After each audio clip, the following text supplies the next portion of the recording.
Buenos días con todos nuevamente. Primero que nada, los saludo y espero que cada uno de ustedes y sus familias se encuentren muy bien de salud. Mi nombre es Claudia Becerra, soy ingeniera civil y el día de hoy vamos a presentar el tema aplicación, control de calidad y diseño con geotextiles no tejidos. Por favor, si tienen alguna duda durante la presentación, pueden dejarla en el chat. Carolina me va a estar ayudando y al final de la presentación yo resuelvo las dudas. Muchísimas gracias. Les cuento que nosotros somos los fabricantes número uno de geosintéticos en América Latina. Contamos con 5 plantas ubicadas, 2 en Colombia, una en Perú con el nombre de Pavco, una planta en México con el nombre de Amanco y una en Brasil con el nombre de Vidim. Todas las marcas bajo el respaldo de la marca Wabi.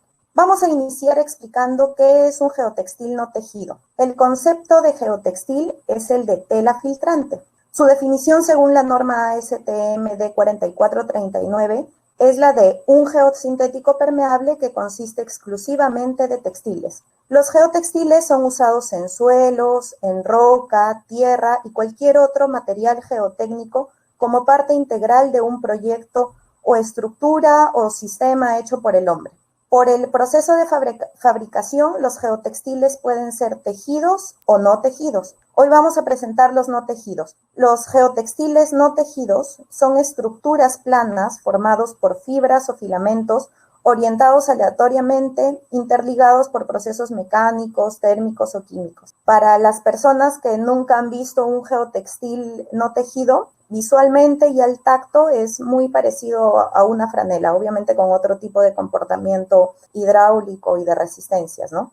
Veamos ahora cuáles son las aplicaciones más conocidas para el geotextil no tejido. El geotextil es el geosintético más versátil. Es usado para separación, filtración, drenaje, refuerzo, impermeabilización y protección de geomembranas. Para separación de suelos de diferentes granulometrías, por ejemplo en subrasantes y bases de pavimentos, o en diversas zonas de una presa de tierra. También se lo utiliza como protector de la geomembrana, debajo de la geomembrana cuando tenemos subrasantes irregulares, o sobre la geomembrana cuando tenemos grandes rellenos. Otro uso del geotextil no tejido es en repavimentación. En este caso, cuando hacemos una rehabilitación o recopeo en nuestras vías, recomendamos colocar un geotextil no tejido para aumentar la vida útil de la vía y así podemos alargar los tiempos de mantenimiento mediante la mitigación y propagación de grietas. También se lo utiliza en sistemas de drenaje, tanto en geocompuestos de drenaje como el de la foto, como en sistemas de drenaje tradicionales como en drenes franceses, ¿no? Así podemos mantener una tasa de flujo de medio drenante, separándolo de suelos locales que lo pueden llegar a colmatar. También se utiliza el geotextil no tejido como impermeabilizante, impregnado de asfalto en una repavimentación o como una manta asfáltica de reservorios. Ahora, ¿cómo es que seleccionamos un geotextil no tejido? Tenemos que partir de algo muy importante y es que en la selección de un geotextil no tejido tendremos 2 etapas o procesos que son paralelos o deberían de ser paralelos. El primero es el diseño, cómo el ingeniero proyectista calcula o determina cuáles deben de ser las propiedades técnicas del geotextil. Y el segundo, cómo es que en planta se produce y se determinan los valores técnicos que entran en las fichas técnicas del geotextil no tejido. Ambos procesos deben de controlarse de forma adecuada, ¿no? Empecemos por el diseño. Lo primero que se tiene que conocer en esta etapa es la aplicación. ¿Para qué lo voy a utilizar? Y en esta parte del diseño tenemos 3 posibles formas. La primera es la empírica y es la que se utiliza ya desde hace mucho tiempo. El diseño empírico, o por costo y disponibilidad también se le conoce, es un método muy simple pero técnicamente pobre. Corresponde en realidad a la primera etapa histórica en el uso de geotextiles y consiste en dividir los fondos disponibles entre el área a ser cubierta, calculando así el precio unitario máximo para la determinación del geotextil requerido. El geotextil con el mayor gramaje que se encuentre dentro del límite del precio unitario y sujeto a la disponibilidad es el elegido. Obviamente, en este proceso de selección del geotextil, la intuición juega un rol fundamental. Definitivamente guiarnos del gramaje del geotextil no asegura nada, ¿no?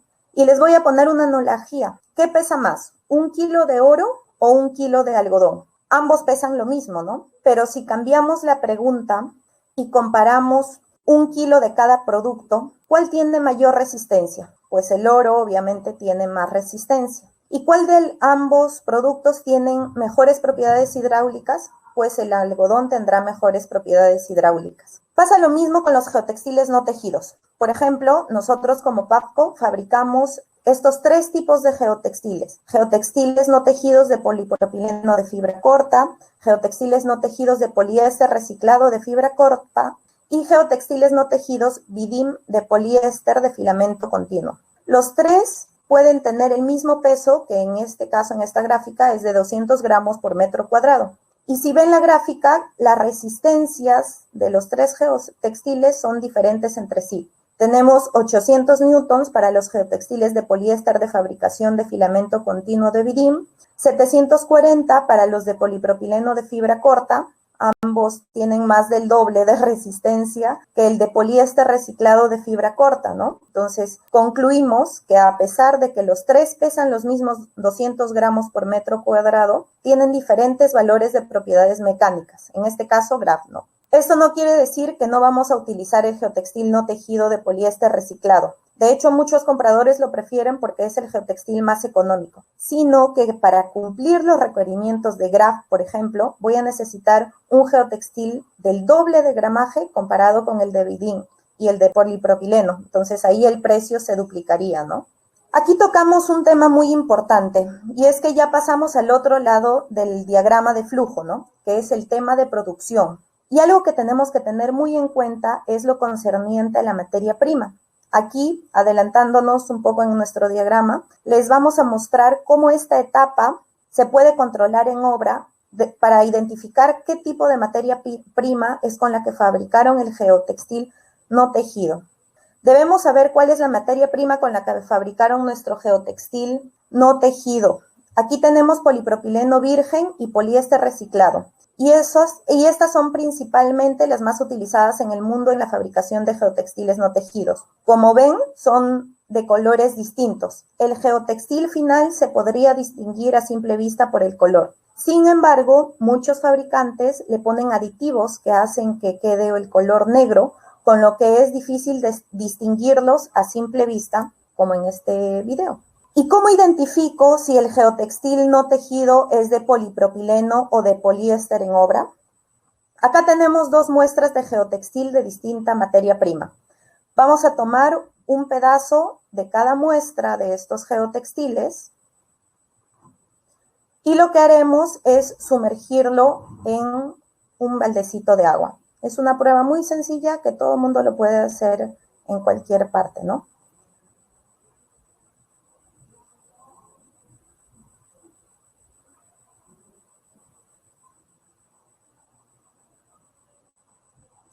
Vemos cómo se ha cogido un pedazo del geotextil de polipropileno y ahora un pedazo del geotextil de materia prima que es de poliéster, ¿no? Poliéster reciclado, que ya sabemos que tiene en la tablita anterior, tiene un poco de menos resistencia. ¿Qué pasó? Una de las muestras se hunde, ¿no? ¿Ven? Es una prueba muy sencilla.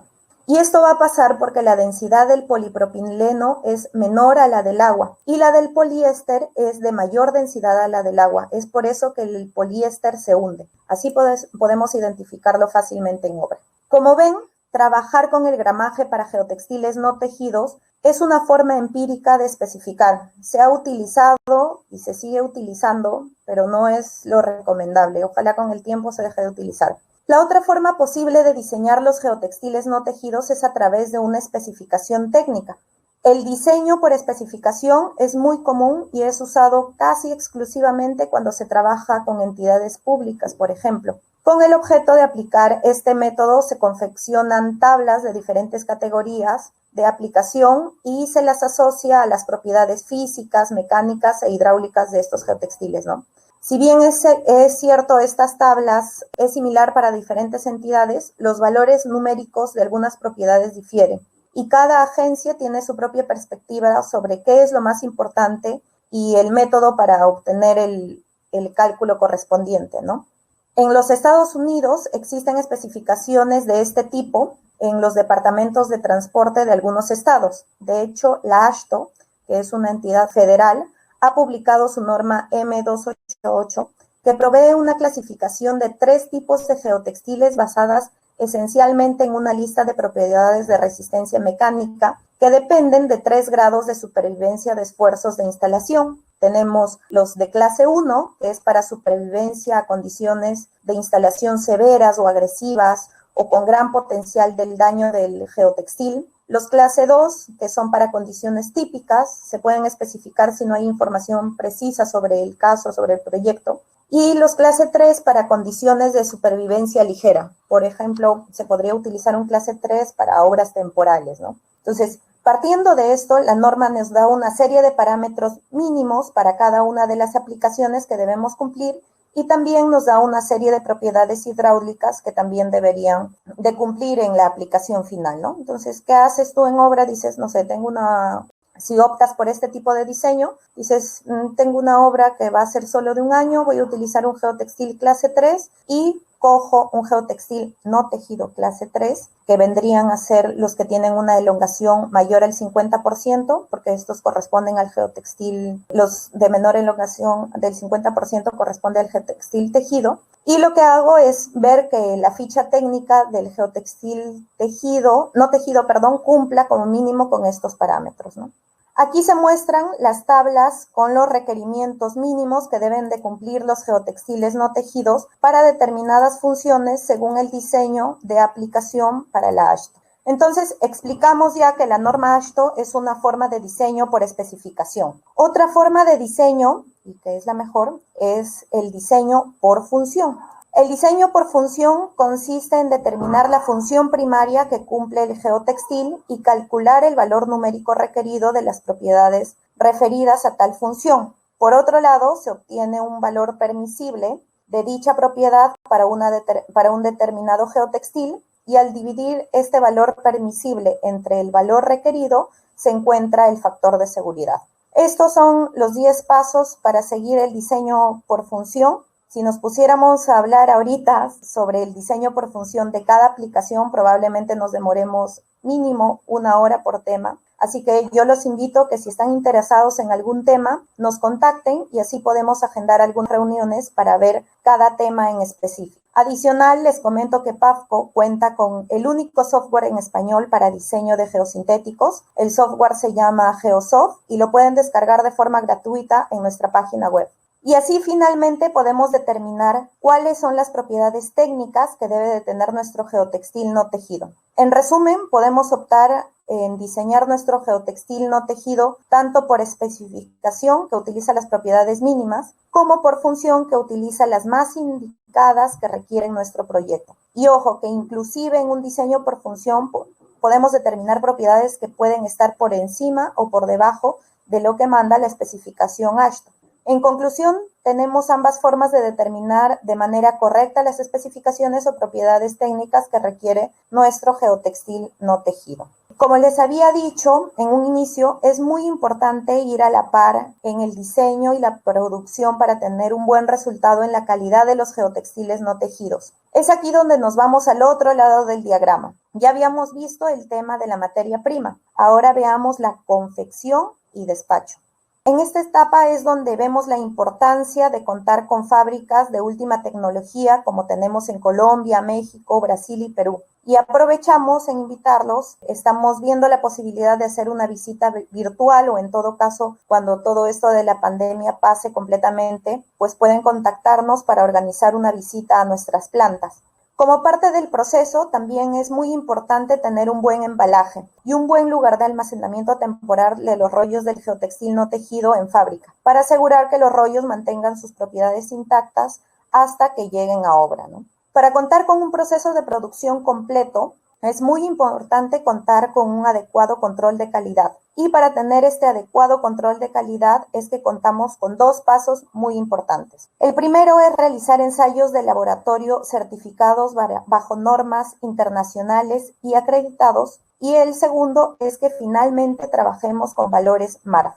Les voy a explicar ahora cada uno de ellos. Vamos a empezar con los ensayos de laboratorio. Nuestros laboratorios cuentan con equipos nuevos para trabajar bajo las normas ASTM que exigen y se reglamentan para cada uno de los ensayos. Pero ¿cómo se empieza el muestreo de los rollos y cuáles son los ensayos que realizamos? La norma ASTM D4354 establece las instrucciones para dividir un despacho en lotes y la determinación del número de unidades de producción en un lote muestra. La tabla número 1 muestra el número de unidades de rollos mínimo por lote para seleccionar y hacer los ensayos. Nosotros como fabricantes hacemos un muestreo más exhaustivo, ya que es la única manera de contar con una data histórica que es muy necesaria para trabajar los valores MARC, que les voy a comentar un poquito más adelante. Y la tabla 2 muestra las unidades que se deberían de muestrear en obra. Una vez que tenemos nuestras muestras correspondientes en un lote, empezamos con los ensayos de resistencia y elongación graf.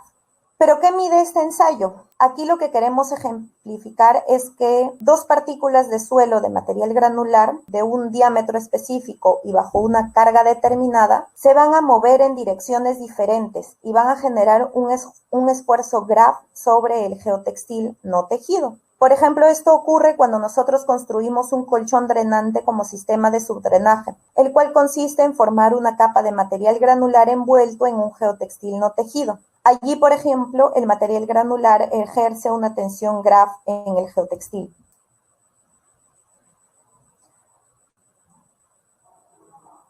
Esto en el laboratorio se mide a través del ensayo de resistencia graf, como lo ven en el video, bajo la norma ASTM D4632, donde se determina cuál es la resistencia máxima que puede llegar a tener nuestro geotextil no tejido.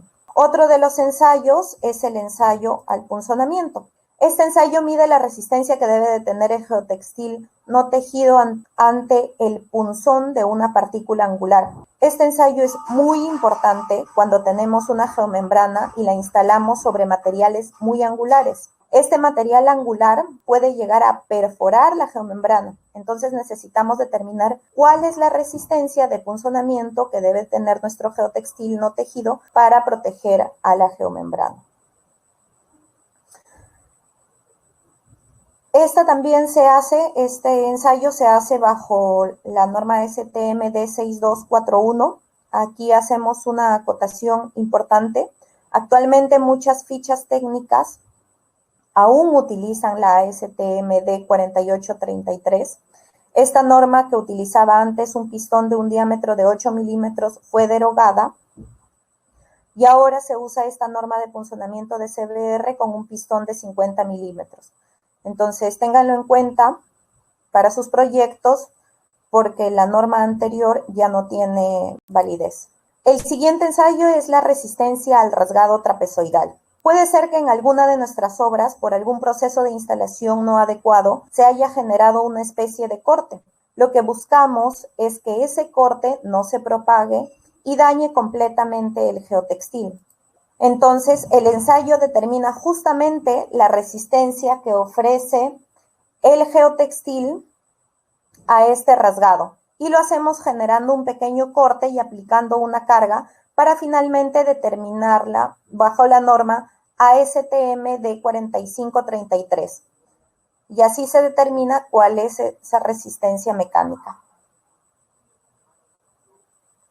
El otro ensayo es el de tamaño de abertura aparente, que define cuál es el diámetro de partícula máximo que puede atravesar nuestro geotextil. Por ejemplo, el geotextil no tejido lo podemos usar como elemento de separación. Tenemos un material granular y otro de características finas y queremos que ambos no se mezclen y no lleguen a perder sus propiedades mecánicas e hidráulicas. Entonces tenemos el ensayo de tamaño de abertura aparente bajo la norma ASTM D4751, donde colocamos tamices de diferentes diámetros. desde el tamiz número 200 hasta el tamiz número 10 para determinar cuál es el diámetro mínimo de partícula que retiene el geotextil, y así sabemos cuál es la partícula con el diámetro mayor que puede pasar a través de este, ¿no? Luego tenemos el ensayo de permeabilidad, con el cual vamos a garantizar que la velocidad o permeabilidad que se ejerce a través de nuestro geotextil no tejido sea mayor a los materiales que están en contacto con él. No queremos que se genere una barrera hidráulica donde el agua no pase hacia un lado o hacia otro. Por eso debemos garantizar que esa velocidad o permeabilidad sea superior. Esto lo hacemos en un permeámetro, donde lo que hacemos es calcular la velocidad de flujo que está medido en unidades de permeabilidad bajo la norma ASTM de 4491. Como vimos, ya determinamos en ensayos de laboratorio todas las propiedades mecánicas e hidráulicas que se deben tener en cuenta en la etapa de diseño. Ahora, ¿cómo controlamos esos ensayos de laboratorio? Obviamente no se pueden hacer ensayos para cada proyecto o no se pueden hacer ensayos cada vez que se quiere, sino que basados en un programa de control de calidad bajo diferentes procedimientos es que nosotros determinamos valores que conocemos como valores MARF. Tan importante como hacer ensayos de laboratorio a los rollos fabricados, es también importante manejar valores MARF en todas nuestras fichas técnicas. Y les cuento cómo se obtienen estos valores MARF. Primero, para tener esos valores MARF se debe de tener una data histórica, lo que significa que la fábrica tenga un tiempo produciendo y llevando un riguroso control de calidad a través de ensayos de laboratorio, ¿no? Porque es con esta data histórica con que alimentamos la matriz para determinar estos dos valores. Con toda esta data histórica, alimentamos a través de una función logarítmica normal una base de datos y nos calcula una campana de Gauss donde se referencian dos valores, ¿no? Uno es el valor típico, ese valor que está en el centro, que es el valor promedio, donde muy seguramente tendremos por encima y por debajo de este valor promedio y valores típicos, ¿no? Entonces, si yo tengo una especificación técnica con un valor típico, el material que me llega a obra va a tener la probabilidad del 50% de estar por debajo de este valor típico o por encima de este valor típico. No me garantiza que todas sus propiedades cumplan con la especificación requerida. Mientras que si utilizamos el valor MARF, el valor que está más sesgado para la izquierda, que significa por sus siglas en inglés valor mínimo promedio por rollo, el cual es el valor típico medido menos 2 veces la desviación estándar. Con este valor MARF garantizamos una confiabilidad del 97.5% de los materiales que llegan a obra van a cumplir con las especificaciones técnicas que se hayan tenido tanto en la ficha técnica como en el procedimiento de diseño. Entonces, la suma de manejar valores MARF y hacer ensayos estandarizados bajo normas internacionales nos permite emitir fichas técnicas. Y son justamente esas fichas técnicas las que comparamos con las propiedades técnicas que se decidieron en la etapa de diseño. Y estas tienen que ser iguales o superiores a estos valores técnicos requeridos para garantizar que el material recibido en obra cumple lo indicado en el expediente. Entonces, una vez más, resaltamos la importancia de hacer que cada lote que se fabrica sea verificado bajo ensayos de laboratorio y estándares de calidad. Pero también aquí es válida una pregunta. ¿Quién certifica o acredita que los ensayos de laboratorio, los equipos de laboratorio y los procedimientos de los ensayos de laboratorio son los correctos? Pues les comento que hay una entidad internacional que hace una revisión de todo el proceso y equipos de laboratorio y acredita a los laboratorios de geosintéticos en todo el mundo. Esa entidad se llama GAILab. Y les cuento que PAFCO cuenta con la acreditación GAILab. ¿Y qué es la acreditación GAILab? El Instituto de Acreditación de Geosintéticos, que por sus siglas en inglés es GAI, reconoce formalmente la competencia técnica y confiabilidad de nuestros ensayos de laboratorio. El laboratorio es evaluado a base de las ISO, que incluyen competencia técnica, control de calidad y mejora continua. GAI ha evaluado y ha acreditado 4 cosas en la fábrica. Primero, que nuestro personal sea capacitado. Segundo, que tengamos las instalaciones adecuadas y suficientes. Tercero, que los ensayos y los equipos estén calibrados para que se consideren ensayos válidos técnicamente. Y por último, que el sistema de gestión haya sido debidamente implementado. Entonces, con la acreditación GAI Lab, confirmamos que nuestros geotextiles cuentan con una ficha técnica respaldada por un proceso correcto, no solo en la fabricación, sino también en el aseguramiento de la calidad. Y aquí recalco la importancia de saber qué es lo que debemos de verificar en la ficha técnica. Por ejemplo, primero se debe contar con las propiedades mecánicas, hidráulicas y físicas. Segundo, ¿bajo qué normas se están realizando los ensayos de control, ¿no? Ya vimos que hay una norma que se ha actualizado y hay otra que está obsoleta. Y tercero, que sean valores MARC para garantizar que los valores que están aquí comparados con los que nos llegan a obra se van a cumplir al 100%. Y por último, es muy importante si cuentan con la acreditación de respaldo. Finalmente, en todo este proceso existirá la fiscalización en obra o la supervisión o la inventoría, como se conoce en algunos países. Esto es muy importante ya que en esta etapa se solicita que todos los procesos hayan sido controlados. Haciendo un recuento de nuestro diagrama de flujo, pues la supervisión, inventoría o fiscalización debe verificar que todo este proceso que hemos visto paso a paso se cumpla. Primero, que el geotextil que se instalará en obra tuvo un diseño adecuado para la aplicación a utilizar. Segundo, que la instalación sea la correcta con la verificación de que el material sea el correcto. Y tercero, que se cuente con la certeza de que el material cuenta con un respaldo de ensayos de laboratorio, el cual se plasma en un certificado de calidad.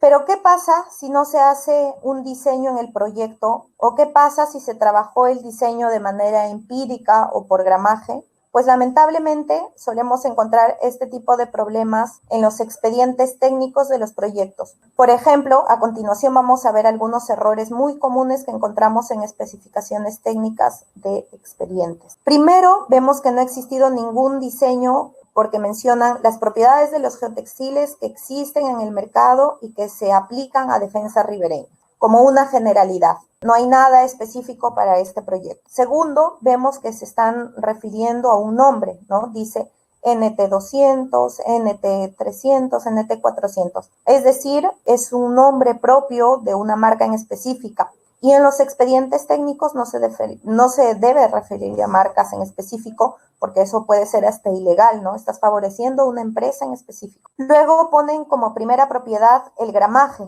la masa por unidad de área. No, ya vimos que no es una propiedad que indique un comportamiento mecánico e hidráulico. No se indica si se trata de valores morfotípicos. Las propiedades GRAPH del de 300 gramos es menor al de 400 y esto no puede ser, ¿no? Está mal. La resistencia dice 420 más menos 8%. No define un valor y esto se presta a que se ofrezca cualquier cosa, ¿no? No queda claro. Por definición, los geotextiles se elongan más del 50%, por lo que poner 80 o 90 está mal. La permeabilidad tiende a bajar cuando el gramaje sube y se ve también, como dije hace unos minutos, que la norma del punzonamiento ASTM D4833 está obsoleta, ya no debería de aparecer ahí. La actual es la ASTM 6241 para punzonamiento CBR. Acá primero mencionan que el geotextil se debe ajustar a la norma AASHTO M288 y ningún valor de la norma corresponde a 480, ya que son valores en esta ficha de 900, 700 y 500. En la norma AASHTO ya no se trabaja con la norma ASTM D4833, por lo que ese valor de 290 no existe en la norma AASHTO. Y menos la aclaración de resistencia perpendicular porque nuevamente ya no trabajan con esa norma. La resistencia al reventado no existe en la AASHTO M288 desde hace muchos años. Todos esos errores que hemos encontrado en esta especificación nos puede llevar a recibir geotextiles como los siguientes. Totalmente fallados, no hubo ningún control de calidad. Bastó con quitarle su empaque y notar que ese geotextil nunca pasó por ningún tipo de inspección y mucho menos por un laboratorio. Y luego, obviamente, estos materiales se instalan y generan proyectos fallidos. Por ejemplo, este caso, debido a que no se diseñó el geotextil no tejido como protección de la geomembrana para el punzonamiento, posiblemente este no haya resistido las condiciones del proyecto y finalmente se punzonó y perdió toda la función principal, que es impermeabilizar y darle estanqueidad al sistema. O este otro que tal vez debido a una mala selección del geotextil no tejido, esta obra pudo llegar a colmatarse y finalmente fallar por presiones hidrostáticas o por problemas de instalación donde los geotextiles no fueron capaces de soportar los efectos por la instalación y finalmente llegan a presentar estos problemas. Pero si bien son más los casos donde encontramos muchos errores en las especificaciones de los geotextiles no tejidos en los proyectos, también encontramos algunas en que sí están bien especificadas o detalladas. Por ejemplo, esta que cuenta con una especificación completa donde refiere a la norma AASHTO, indica que se trata de valores MARF, se muestran todas las propiedades a cumplir y las unidades están correctas, ¿no? Igual recalcamos que la norma AASHTO solo da una serie de parámetros mínimos, que lo adecuado sería hacer un diseño para un proyecto en sí. Una buena especificación técnica del geotextil no tejido en el expediente de un proyecto nos va a llevar a tener proyectos exitosos como los siguientes. Por ejemplo, esta es la mina Cobriza. Aquí se utilizó geotextil no tejido como protección de geomembrana. En este proyecto se empleó el geotextil no tejido como filtro en un colchón drenante en una carretera en Espinal, en Colombia.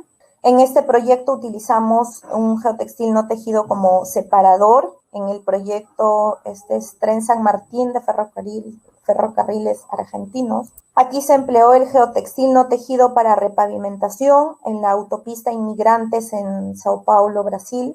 En este proyecto se empleó el geotextil como separador en una vía de doble calzada. Este proyecto se encuentra ubicado en Ibagué, Colombia.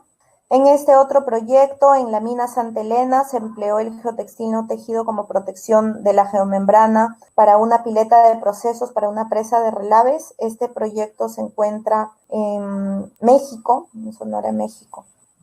Y bueno, ingenieros, para que tengan proyectos que sean durables en el tiempo, de excelente calidad y cuenten con innovación, es muy importante que se siga el proceso mostrado a lo largo de mi presentación, donde para cada proyecto se desarrolle un diseño adecuado según la aplicación, así como también se tenga la certeza de que el geotextil proviene de una fábrica certificada, con un laboratorio acreditado y muchos años de experiencia y enfocada siempre en innovar. Y es justamente nuestro compromiso como empresa, ¿no? Seguir innovando y hacer ingeniería de calidad. Ingenieros, también les comento que tenemos y contamos con un departamento de ingeniería a nivel latinoamericano y podemos apoyarlos en el diseño del geotextil no tejido o en cualquier otra aplicación que necesiten, solo nos contactan y lo trabajamos juntos. Igual ustedes mismos pueden descargar nuestro manual y nuestro software de diseño en nuestra página web.